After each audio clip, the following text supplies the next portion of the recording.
साथियों नमस्कार। हमारी इस YouTube चैनल में आपका स्वागत है।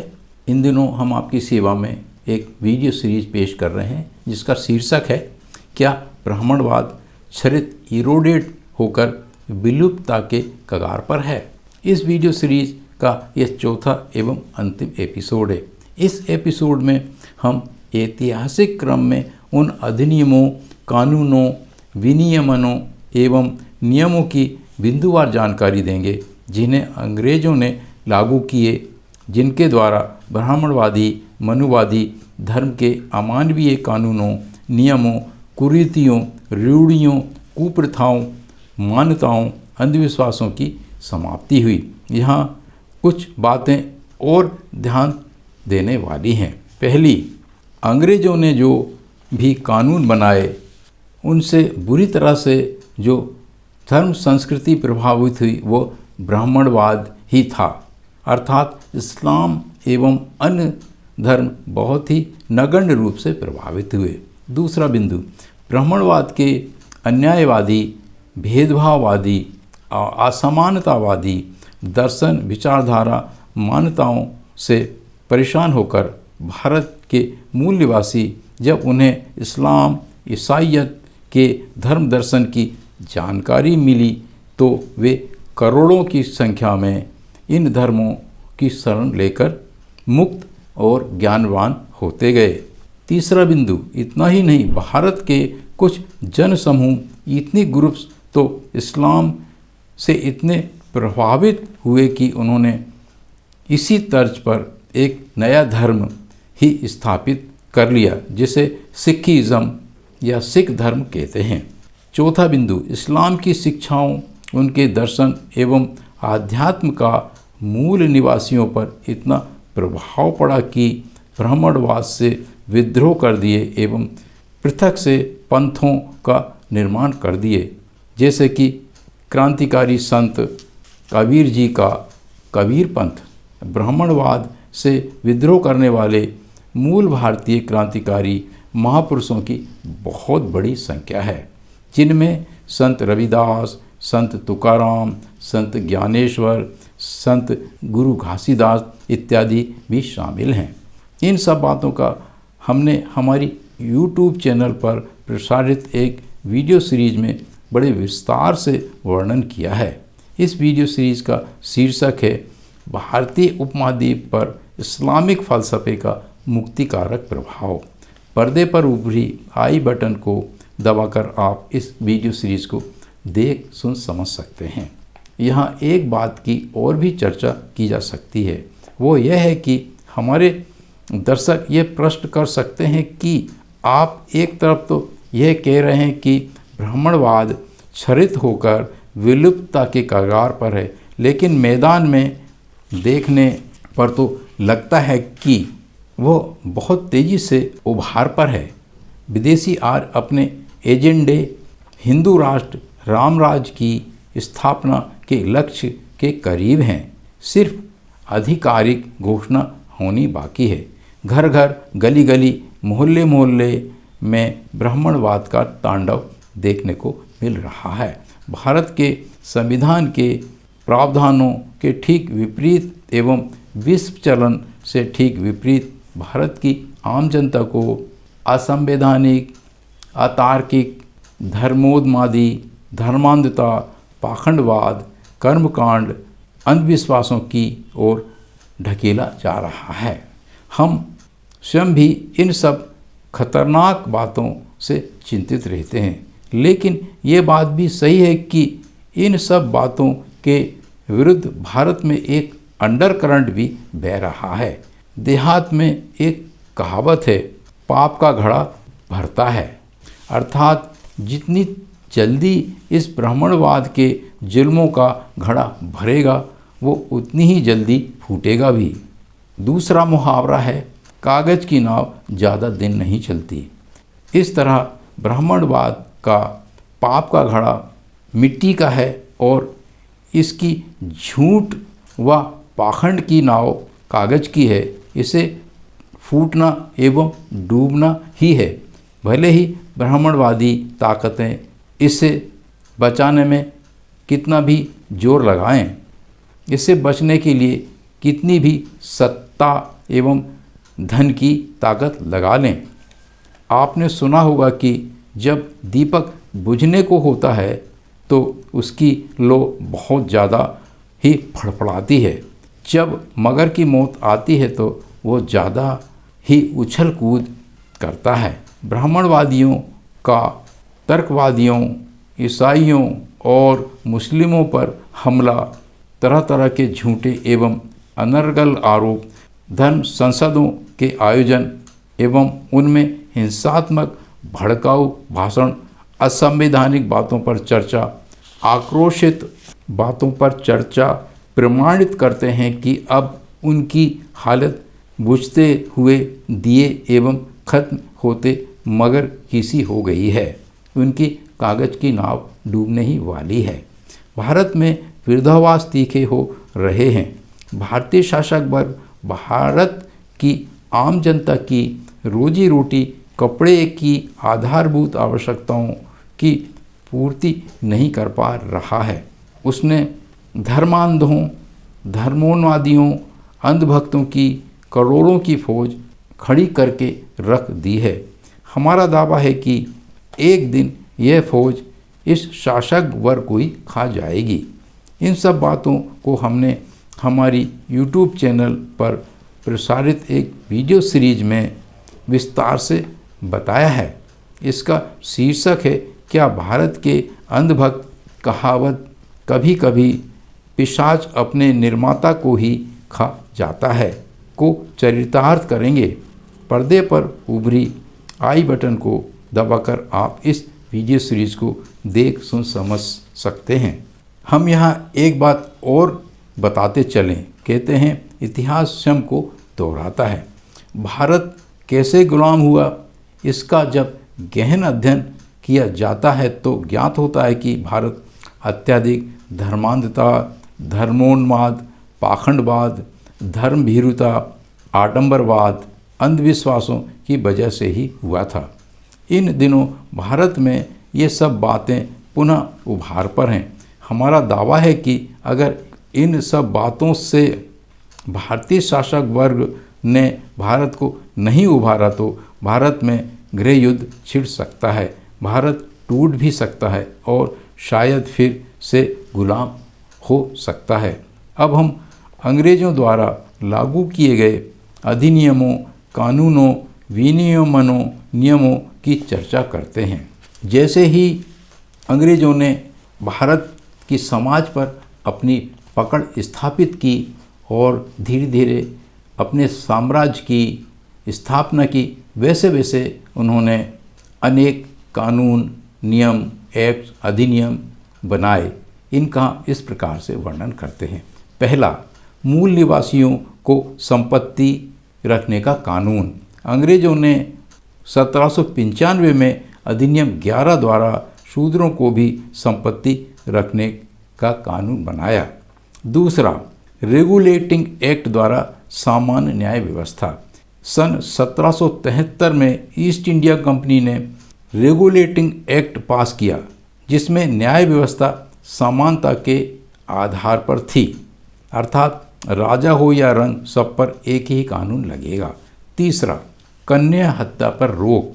सन 1804 अधिनियम 3 द्वारा कन्या हत्या पर रोक अंग्रेजों ने लगाई।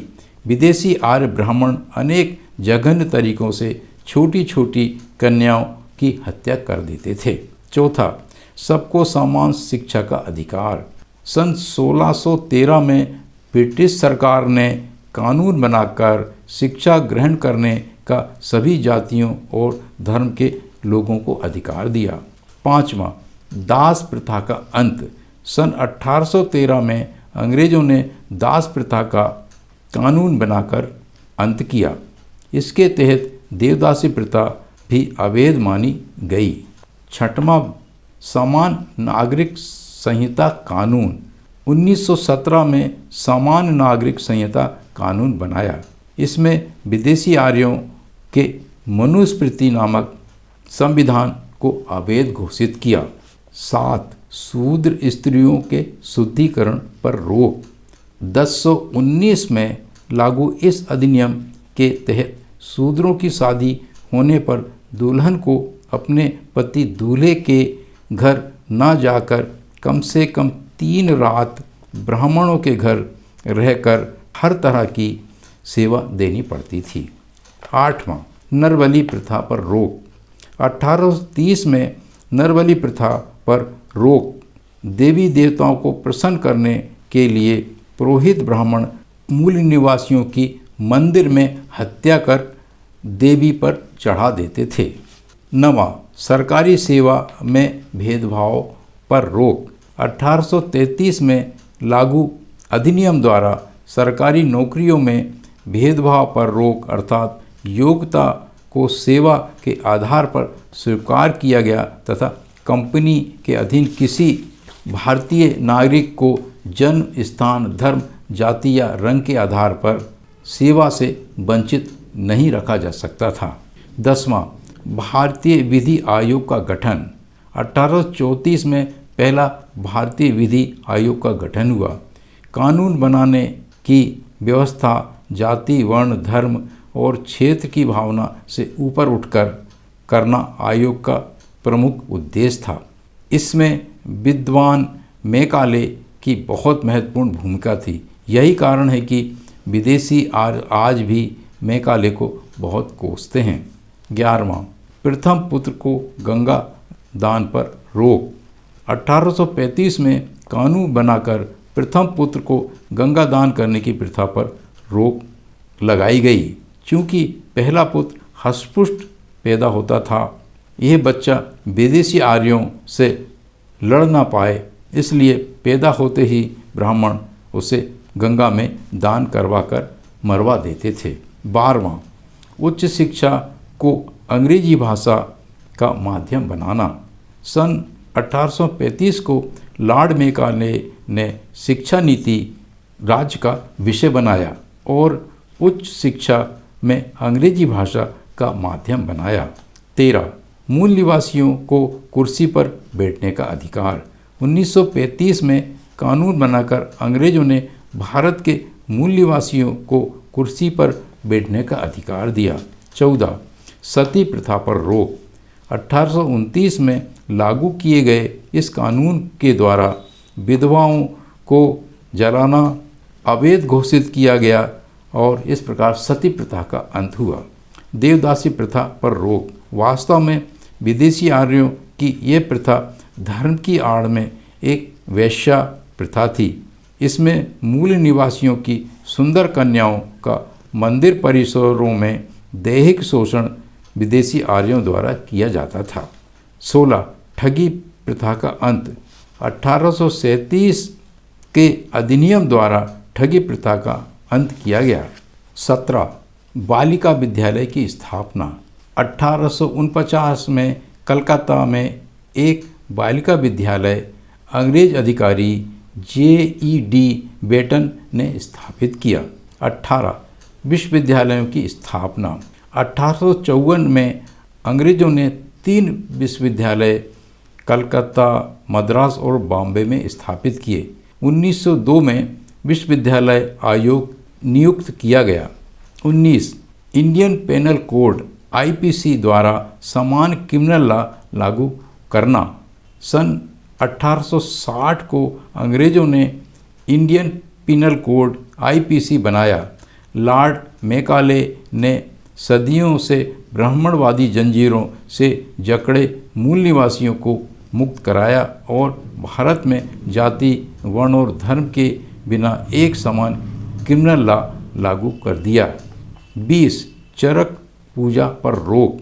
1863 में अंग्रेजों ने कानून बनाकर चरक पूजा पर रोक लगा दिया। इस पूजा के तहत आलीशान भवन एवं पुल निर्माण पर मूल निवासियों को पकड़कर जिंदा चुनवा दिया जाता था। इस पूजा में मान्यता थी कि भवन और पुल ज़्यादा दिनों तक टिकाऊ रहेंगे। 21, बहुविवाह प्रथा पर प्रतिबंध। 1867 में बहुविवाह पर पूरे देश में प्रतिबंध लगाने के उद्देश्य से बंगाल सरकार ने एक कमेटी गठित की। 22, जातिवार जनगणना की शुरुआत। 1871 में अंग्रेज़ों ने भारत में जातिवार जनगणना की प्रथा प्रारंभ की। यह जनगणना 1941 तक हुई। 1984 में पंडित नेहरू ने कानून बनाकर जातिवार गणना पर रोक लगा दी। 23 बाल विवाह पर रोक। 1872 में सिविल मैरिज एक्ट द्वारा 14 वर्ष से कम की कन्याओं एवं 18 वर्ष से कम आयु के लड़कों का विवाह वर्जित करके बाल विवाह पर रोक लगाई। 24 सेना में महार और चमार रेजिमेंट की स्थापना। अंग्रेज़ों ने महार और चमार रेजिमेंट बनाकर इन जातियों को सेना में भर्ती किया, लेकिन 1892 में ब्राह्मणों के दबाव के कारण सेना में अछूतों की भर्ती बंद हो गई। 25 रैयतवाणी पद्धति की शुरुआत। रैयतवाणी पद्धति अंग्रेज़ों ने बनाकर प्रत्येक पंजीकृत भूमिदार को भूमि का स्वामी स्वीकार किया गया। 26 साउथ बोनरो कमेटी का गठन। 1918 में साउथ बोनरो कमेटी को भारत में अंग्रेज़ों ने भेजा। यह कमेटी भारत में सभी जातियों का विधिमंडल कानून बनाने की संस्था में भागीदारी के लिए आया था। साहूजी महाराज के कहने पर पिछड़ों के नेता भास्कर राव यादव ने स्वयं अछूतों के नेता डॉक्टर अंबेडकर ने अपने लोगों की विधिमंडल में भागीदारी के लिए एक विस्तृत प्रस्ताव दिया। 27 ब्राह्मणों के जज बनने पर रोक।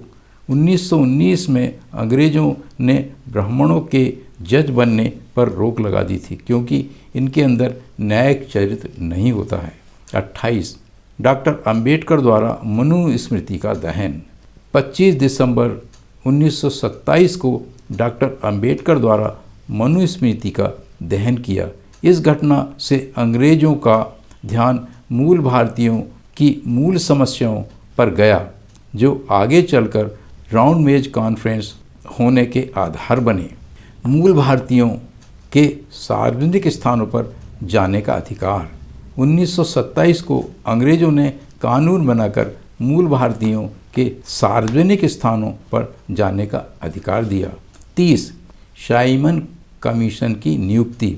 नवंबर 1927 में साइमन कमीशन की नियुक्ति की, जो 1928 में भारत के अछूत लोगों की स्थिति की सर्वे करने और उनको अतिरिक्त अधिकार देने के लिए आया। ब्राह्मणवादियों ने इसका कड़ा विरोध किया ताकि अंग्रेज मूल भारतीयों को उनके मूल अधिकार ना दे सके, जिस कारण साइमन कमीशन अधूरी रिपोर्ट लेकर वापस चला गया। अंतिम फैसले के लिए अंग्रेज़ों ने भारतीय प्रतिनिधियों को 12 नवंबर 1930 को लंदन गोलमेज में बुलवाया। 31 कम्युनल अवार्ड घोषित करना। 24 सितंबर 1932 को अंग्रेज़ों ने कम्युनल अवार्ड घोषित किया। मूल निवासियों के मौलिक मानवाधिकार की गारंटी देने वाले इस अवार्ड का भी विदेशी आर्य ब्राह्मणवादियों ने हिंसा पर उतारू होने तक की सीमा तक विरोध किया, अतः ये लागू नहीं हो सका।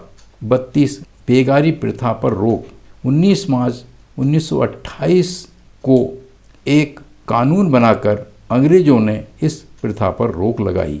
इस अधिनियम के लागू होने के पूर्व आर्य ब्राह्मणवादियों को ये अधिकार थे कि वे मूल निवासी लोगों से मजदूरी तो करा सकते थे, लेकिन मजदूरी देना अनिवार्य नहीं समझते थे या मजदूरी नहीं देते थे। 33 प्रोविंशियल गवर्नमेंट का चुनाव। 1937 में अंग्रेज़ों ने भारत में प्रोविंशियल गवर्नमेंट का चुनाव करवाया। 34 भूमिहीन अछूतों एवं पिछड़ों के बीच भूमि बांटने का फैसला। सन 1942 में 50,000 हेक्टेयर भूमि को अछूतों एवं पिछड़ों में बांट देने के लिए अंग्रेज़ों ने आगामी 20 वर्ष की सीमा तय किया था। 35 शासन प्रशासन में ब्राह्मणों को भागीदारी को सीमित करना। अंग्रेज़ों ने शासन प्रशासन में ब्राह्मणों की भागीदारी को 100% से घटाकर 2.5% पर लाकर खड़ा कर दिया था। इन्हीं सब वजह से ब्राह्मणों ने अंग्रेज़ों के खिलाफ क्रांति शुरू कर दी, क्योंकि अंग्रेज ने शूद्रों के सारे अधिकार दे दिए थे और सब जातियों के लोगों को एक समान अधिकार देकर सबको बराबरी में लाकर खड़ा कर दिया था।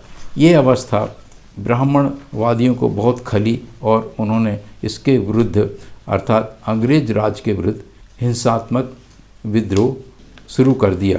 प्रिय साथियों, इस प्रकार हमारे इस वीडियो सीरीज़ का चौथा एवं अंतिम एपिसोड यहाँ समाप्त होता है। अगर आपको लगता है कि आपके ज्ञान में वृद्धि हुई है तो कृपया हमारी इस चैनल को सब्सक्राइब करने, हमारे वीडियोस को लाइक करने और अधिक से अधिक शेयर करने का कष्ट करें। हमारे साथ बने रहने और पूरा वीडियो देखने के लिए धन्यवाद। पुनः नमस्कार।